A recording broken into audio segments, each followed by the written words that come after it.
Une mère célibataire noire et son fils avaient été battus et expulsés par sa belle famille, jusqu'à ce qu'un millionnaire les voie et change leur vie à jamais. Le sang coulait sur le visage d'Amara Jenkins alors qu'elle rampait sur l'asphalte brûlant, tirant son fils de 7 ans par le bras.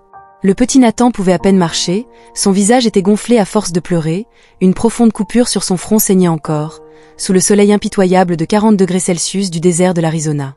Ils avaient titubé sur la route déserte, sans eau, sans téléphone, sans espoir. « S'il vous plaît, que quelqu'un aide », murmura Amara, sa voix se brisant alors que des larmes se mêlaient au sang. 20 minutes plus tôt, elle se trouvait encore au manoir Patterson, où elle vivait depuis la mort de son mari David, survenu dans un accident de voiture 6 mois auparavant. À présent, ses quelques biens étaient éparpillés sur la route, jetés hors de la voiture qui l'avait amené là et abandonné sans remords. « Tu n'as jamais été assez bien pour notre fils », avaient été les derniers mots d'Eleanor Patterson avant que son chauffeur ne parte, soulevant un nuage de poussière rouge, étouffant la mère et l'enfant. Amara Jenkins, 32 ans, enseignante respectée et titulaire d'une maîtrise en littérature, n'aurait jamais imaginé que sa vie finirait ainsi, battue et abandonnée au milieu de nulle part par une belle famille qui lui avait promis protection après la mort de David. Ce qu'elle ne savait pas, c'est qu'il ne l'avait jamais réellement acceptée. Une belle fille noire ne faisait pas partie du plan familial blanc traditionnel des Patterson. « Maman, j'ai soif », murmura Nathan, ses lèvres craquelées et desséchées par la chaleur accablante. Amara serra son fils contre elle, consciente que sans aide, leurs chances de survie étaient minces. La route restait déserte depuis des heures. Au loin, la chaleur formait des mirages sur l'asphalte, créant l'illusion cruelle d'eau là où il n'y avait que souffrance. « Tout ira bien, mon amour », lui mentit-elle, bien qu'elle sût que la déshydratation les gagnait tous deux. Dans son esprit, des flashs des derniers mois se succédaient. Les petits changements dans le comportement de ses beaux-parents après la lecture du testament, les clés changées sans prévenir, les documents urgents à signer, la tentative croissante d'obtenir la garde de Nathan. Et cette dispute du matin, quand Amara avait découvert qu'il prévoyait de la renvoyer, tout en gardant son fils. Le bruit d'un moteur brisa le silence. Amara se retourna difficilement, levant la main pour se protéger du soleil. Un Range Rover noir s'approcha, ralentissant. Elle hésita. Demander de l'aide à des inconnus pouvait être tout aussi dangereux. Mais l'état de Nathan ne lui laissait pas le choix. Le véhicule s'arrêta à quelques mètres. Un homme grand, à la peau foncée et aux tempes grisonnantes, en sortit. Il était vêtu simplement, d'un jean et d'une chemise boutonnée, malgré la voiture de luxe. Ses yeux sombres observaient la scène avec une expression illisible. « Tu as besoin d'aide », dit-il. Ce n'était pas une question. Amara hocha la tête, serrant Nathan contre elle. « Je m'appelle Marcus Reynolds. J'ai de l'eau et une trousse de secours. Je peux vous emmener à l'hôpital. » Amara étudia son visage, à la recherche de signes de danger. En 15 ans en Arizona, elle avait appris que tout le monde ne voyait pas une femme noire vulnérable avec bienveillance. « S'il vous plaît, dit-elle enfin. Mon fils a besoin d'aide. » Marcus s'approcha lentement, comme d'un animal blessé, et lui tendit une bouteille d'eau. « Je ne vous toucherai pas sans votre permission. Mais la coupure du garçon nécessite des points, et vous souffrez tous deux d'un épuisement dû à la chaleur. » Amara accepta l'eau, ses mains tremblantes. Elle remarqua alors quelque chose dans son regard. Ni pitié, ni jugement. Une reconnaissance silencieuse. Comme s'il savait, lui aussi, ce que c'était que d'être seul dans un moment désespéré. À l'horizon, le manoir Patterson n'était qu'une silhouette lointaine. Depuis une fenêtre, Eleanor Patterson observait à travers ses jumelles, son visage figé dans une froideur calculée. « Ils doivent être morts maintenant », déclara Richard Patterson, en se versant un whisky. Personne n'a emprunté cette route depuis des semaines. Mais aucun d'eux ne se doutait que cette rencontre sur la route n'était pas la fin de l'histoire d'Amara et Nathan. Ce n'était que le début. Et lorsque la poussière retomba, rien dans la vie des Patterson ne resta intact. À l'hôpital Phoenix Memorial, Amara observait Nathan dormir, le front bandé. Ses propres blessures lui semblaient insignifiantes, comparées au soulagement de voir son fils respirer. « Madame Jenkins », annonça calmement le docteur Pricumar. « Les tests de Nathan sont bons. La commotion n'est pas aussi grave que prévu. » Un homme en costume fit irruption, suivi de 2 policiers. Theodore Fletcher, avocat des Patterson. « Je suis ici pour discuter de la situation du mineur Nathan Patterson. » Jenkins, le corrigea Amara. « Le nom de famille de mon fils est Jenkins. Et j'ai déposé une requête pour la garde. Les Patterson allèguent une négligence grave. Selon eux, vous auriez fui après une dispute sur l'héritage, mettant Nathan en danger.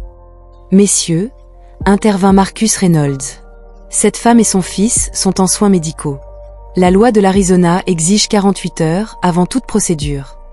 Quand tout le monde fut parti, Amara regarda Marcus. « Pourquoi m'aides-tu?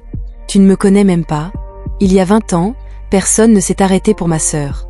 Elle et mon neveu sont morts, sur une route comme celle-là. » Il marqua une pause. « Quant au Patterson, Richard a tenté de me ruiner quand j'ai refusé de vendre mon brevet. » 3 jours plus tard, dans le bureau de Zoe Washington, l'avocate que Marcus avait engagée, Amara écoutait les accusations des Patterson avec incrédulité. « Ils disent que vous souffriez d'instabilité émotionnelle, que vous avez tenté d'extorquer de l'argent, voler des bijoux et inventer un récit de victimisation. » expliqua Zoé, une femme noire à tresses élégantes. « Comment peuvent-ils déformer à ce point? Parce qu'ils ont de l'argent et du pouvoir. La vraie question est, qu'avez-vous contre eux? » Amara sortit une clé USB de son sac. « J'ai remarqué des choses bizarres, des documents de garde à signer en urgence, mes comptes gelés. La femme de ménage m'a prévenu. J'ai commencé à enregistrer. » Zoé brancha la clé. La voix glaciale d'Eleanor remplit la pièce. « David n'aurait jamais dû l'épouser. Ce garçon a du sang Patterson. Il ne grandira pas avec elle. » Les yeux de Zoé s'écarquillèrent. Les enregistrements révélaient des conversations explicites. Falsification d'évaluation, projet d'abandon dans un lieu désert. « Cela change tout, » déclara Zoé. « Mais ils crieront à la manipulation. » « Et ce l'est, » avoua Amara. « En Arizona, l'enregistrement sans consentement est illégal. » Zoé la regarda avec un respect nouveau. Une prof de littérature qui connaît les lois. « Je travaillais dans un refuge pour femmes le week-end. Dans l'appartement sécurisé fourni par Marcus, Amara passait ses nuits à compiler des preuves. Carmen Diaz, l'ancienne gouvernante, s'occupait de Nathan. « Il pense que je suis vaincue, » dit Amara un soir. « Qu'une femme sans ressources va céder contre un chèque. » Marcus observa la transformation d'Amara. « Qu'est-ce que tu prépares? » Elle leva les yeux, son regard déterminé. Eleanor disait que je n'étais pas assez sophistiquée. « Eh bien, je vais leur montrer ce qu'un professeur de littérature, de bas étage, peut faire. » Au manoir Patterson, Eleanor servait des boissons à l'élite sociale. « Cette femme est malade. Nathan sera là où il doit être d'ici peu. » Richard avait fièrement affiché une photo de Nathan, une image utilisée pour créer l'illusion d'une famille aimante et soucieuse de son petit-fils. Ce qu'il ne réalisait pas, c'était qu'à ce moment précis, Amara contactait des dizaines de personnes qui avaient été lésées par les Patterson au fil des ans, des personnes que ces derniers avaient fait taire, des employés trahis, des partenaires commerciaux dupés, des subalternes maltraités. Leurs histoires, combinées aux preuves réunies par Amara, formaient une tempête parfaite. Car parfois, l'arme la plus puissante contre l'arrogance n'était ni l'argent ni le pouvoir, mais la patience silencieuse de celui ou celle qui avait survécu en observant attentivement. Et tandis que les Patterson célébraient leur victoire imminente, chacun de leurs mouvements était documenté par un réseau croissant d'alliés unis pour la justice. Imagine leur surprise, avait murmuré Amara à Nathan endormi, lorsqu'il découvrirait que la femme qu'ils avaient laissée mourir dans le désert avait non seulement survécu, mais aussi appris à s'épanouir dans les conditions les plus rudes, tout comme ces plantes désertiques qui paraissent fragiles, mais recèlent une force insoupçonnée sous leur surface. Le jour de l'audience préliminaire était arrivé comme une tempête au palais de justice du comté de Maricopa. La salle principale s'était remplie de visages curieux, de journalistes locaux, d'avocats respectés et de citoyens attirés par les rumeurs affirmant que les puissants Patterson allaient faire face à un défi inattendu. Eleanor et Richard Patterson étaient entrés avec l'assurance de ceux qui n'avaient jamais perdu une bataille. Eleanor, impeccable dans son tailleur-perle, avait salué discrètement le juge Lawrence Griffin, un vieil ami de la famille depuis 3 générations. Richard avait souri en apercevant 2 membres du conseil scolaire présents, des gens qui dépendaient de ses dons annuels. Quand Amara était entrée, accompagnée de Zoé et Marcus, Eleanor s'était penchée vers Theodore Fletcher avec un sourire méprisant. « Regardez-la. Elle essaie encore de avoir l'air respectable. » Le juge Griffin avait frappé du marteau. « Nous sommes ici pour examiner la requête de garde provisoire de Nathan Jenkins, déposée par M et Madame Patterson. » Theodore Fletcher s'était levé, affichant un sourire contraint. « Votre honneur, mes clients sont des citoyens honnêtes, soucieux du bien-être de leur petit-fils. Madame Jenkins a fait preuve d'instabilité émotionnelle et d'une incapacité à offrir un environnement sûr à l'enfant. » Zoe Washington était restée assise, feuilletant calmement ses documents. Son apparente nonchalance avait fait froncer les sourcils à Eleanor. « Mes clients demandent la garde provisoire immédiate pendant les évaluations psychologiques, avait conclu Fletcher en remettant les documents au juge. Maître Washington avait appelé le juge. Souhaitez-vous répondre? Zoé s'était levée lentement. En fait, votre honneur, je ne répondrai pas aujourd'hui. Je voudrais plutôt faire une proposition. Un murmure avait parcouru la salle. Eleanor s'était penchée vers son mari, perplexe. Mon client est prêt à consentir à des visites supervisées de Nathan par les Patterson, avait poursuivi Zoé. À condition qu'avant cela, nous regardions ensemble une courte vidéo. Theodore Fletcher s'était levé, indigné. Votre honneur, c'est inhabituel. Nous sommes ici pour discuter de garde, pas pour une projection. Le juge Griffin avait hésité, mais sa curiosité l'avait emporté. De quelle vidéo s'agit-il, maître? Un court documentaire sur les événements ayant mené à la situation actuelle, avait répondu calmement Zoé. Je pense qu'il clarifiera plusieurs faits controversés. À contre-cœur, le juge avait donné son accord. Les lumières s'étaient éteintes, et un écran avait été abaissé sur le mur latéral de la salle d'audience. La première image avait figé Eleanor Patterson. Une vidéo de surveillance filmée dans la résidence familiale, montrant Amara poussée dans les escaliers par Richard, tandis qu'Eleanor hurlait « Emmenez cette femme et son bâtard là où personne ne peut les trouver ». La vidéo avait continué sans interruption. Des conversations enregistrées sur les plans pour résoudre le problème, des courriels échangés avec Fletcher au sujet de la falsification d'évaluations psychologiques, des documents montrant leur tentative de modification du testament de David après sa mort. Le dernier segment de la vidéo avait été dévastateur. Nathan, se remettant de ses blessures, racontait calmement ce qu'il avait vu. Grand-mère Eleanor a dit que maman ne méritait pas de vivre. Grand-père Richard a frappé maman quand elle a voulu me protéger.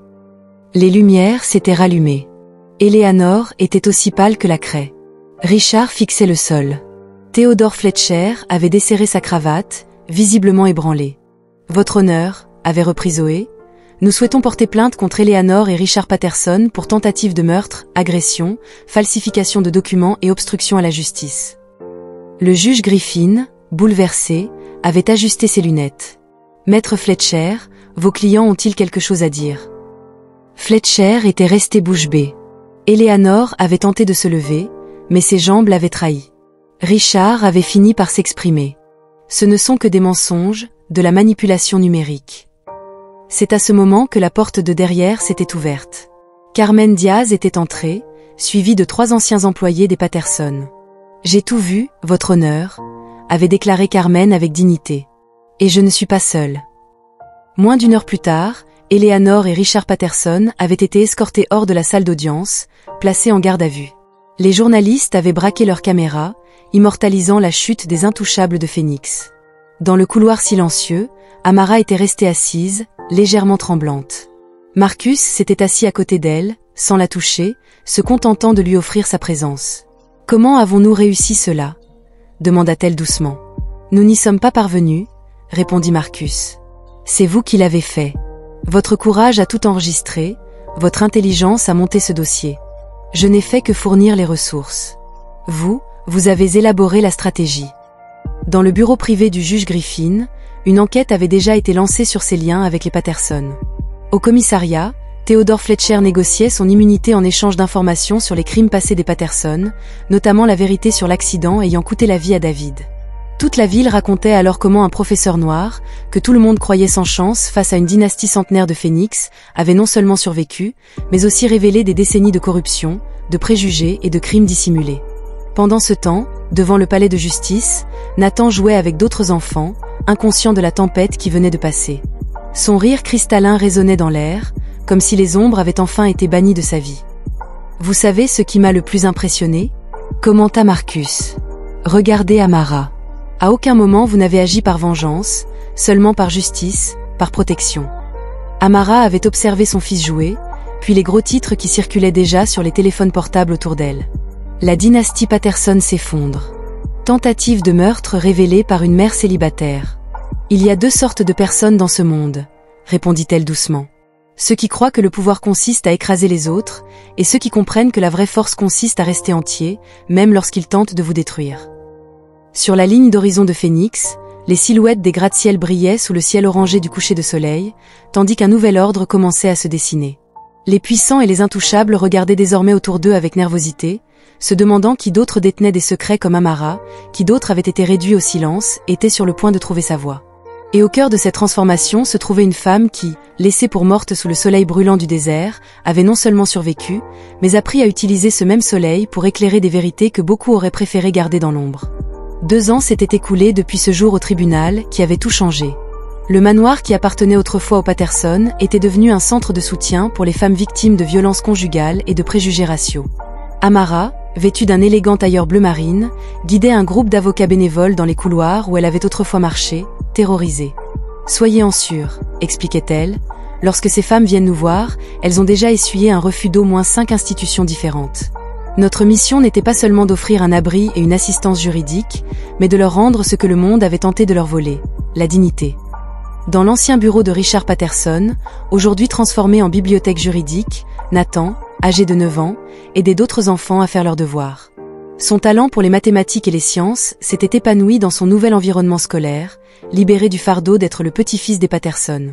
Il était désormais simplement le fils d'Amara Jenkins, la femme qui avait transformé une tragédie personnelle en révolution sociale. Eleanor Patterson purgeait sa 3e année de prison pour tentative de meurtre et complot. Les murs de sa cellule de 3 mètres carrés n'étaient décorés que de coupures de presse relatant l'affaire qu'il avait conduite, une obsession malsaine. Ses psychiatres avaient qualifié son cas d'incapacité pathologique à accepter sa propre culpabilité. Richard, condamné à 5 ans de prison, avait vieilli de plusieurs décennies en quelques mois, sa santé s'étant détériorée, privé des privilèges auxquels il avait été habitué. Dans la salle de conférence principale, Marcus Reynolds signait des documents aux côtés de Zoe Washington. La fondation Jenkins Reynolds venait d'acquérir sa 10e propriété, destinée à être transformée en centre d'aide juridique pour les communautés marginalisées. « Je crois que nous sommes prêts à nous implanter à Chicago le mois prochain », avait déclaré Marcus, le visage plus détendu que jamais depuis sa rencontre avec Amara. Carmen Diaz, désormais directrice des opérations de la fondation, était entrée en souriant. CNN venait de confirmer sa présence pour jeudi, lors de son émission spéciale Transformative Justice. Il souhaitait interviewer Amara. La transformation d'Amara ne se limitait plus à son travail. Celle qui marchait autrefois la tête basse était désormais invitée à intervenir dans des facultés de droit à travers le pays. Son histoire avait inspiré des lois sur la violence domestique et la discrimination raciale dans 4 États différents. « Vous savez ce qui m'impressionne le plus ?» avait remarqué Zoé un après-midi, alors qu'elle regardait Nathan jouer dans la cour avec d'autres enfants du centre. Ce n'est pas seulement ce qu'on a accompli qui compte, mais comment on l'a fait sans perdre notre humanité. Amara avait souri en regardant son fils. J'ai appris que la justice ne consiste pas à détruire ses ennemis, mais à reconstruire encore plus fort ce qu'ils ont essayé de détruire. De l'autre côté de la ville, Theodore Fletcher, l'ancien avocat des Patterson, enseignait désormais l'éthique juridique à l'Université de l'Arizona, dans le cadre de sa peine alternative. Ses cours commençaient toujours par la même phrase.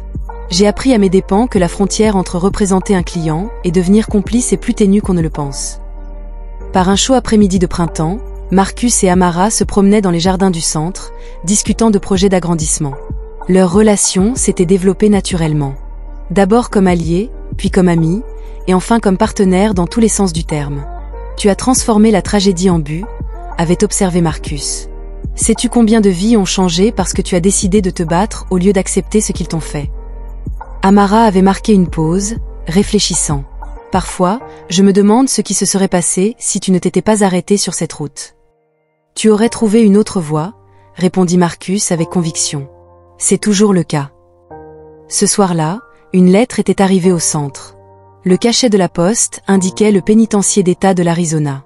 Elle provenait d'Eleanor Patterson. « J'espérais qu'elle implorerait pardon », dit Amara après avoir lu la lettre pleine d'accusations acerbes. Mais certains préfèrent se noyer dans la haine plutôt que d'admettre leurs erreurs. « Et que vas-tu faire ?» demanda Marcus. Amara plia la lettre et la rangea dans une chemise. « Je l'utilise dans mes cours de psychologie pour montrer comment le privilège déforme la perception de la réalité. Elle pense toujours que je l'ai piégé, que j'ai manipulé le système, incapable d'accepter que le système qu'il avait toujours favorisé ait finalement fonctionné comme il se doit. » Depuis la fenêtre, il pouvait voir Nathan apprendre à une nouvelle fille à jouer aux échecs. Sa patience et sa gentillesse reflétaient clairement les valeurs qu'Amara avait préservées, même dans les moments les plus sombres. « Tu sais quelle est la vraie victoire ?» Amara sourit en regardant son fils. « Ce n'est pas de voir les Patterson payer pour leurs crimes. c'est de savoir que Nathan grandira sans porter le poids de la haine qu'ils ont tenté d'inculquer en lui. Sur les murs du centre, les photos de dizaines de familles passées par là racontaient des histoires silencieuses de transformation. Sur chacune d'elles, on pouvait lire le même regard qu'Amara portait désormais. Non pas celui de quelqu'un qui avait simplement survécu, mais celui de quelqu'un qui avait trouvé un sens à sa douleur. On dit que la meilleure vengeance est de bien vivre, conclut Amara en accompagnant Marcus au jardin. Mais j'ai découvert quelque chose d'encore mieux. Utiliser son expérience pour s'assurer que d'autres ne subissent pas les mêmes souffrances. Ce n'est pas seulement bien vivre, c'est créer du sens. Et alors que le soleil se couchait sur le bâtiment qui avait autrefois symbolisé l'oppression et les préjugés, désormais transformé en un symbole d'espoir, une chose était certaine. Parfois, notre plus grande force ne réside pas dans ce que nous accomplissons, mais dans ce que nous choisissons de construire à partir des ruines qu'ils ont tenté de nous laisser. Merci d'avoir regardé, et à la prochaine dans une nouvelle vidéo.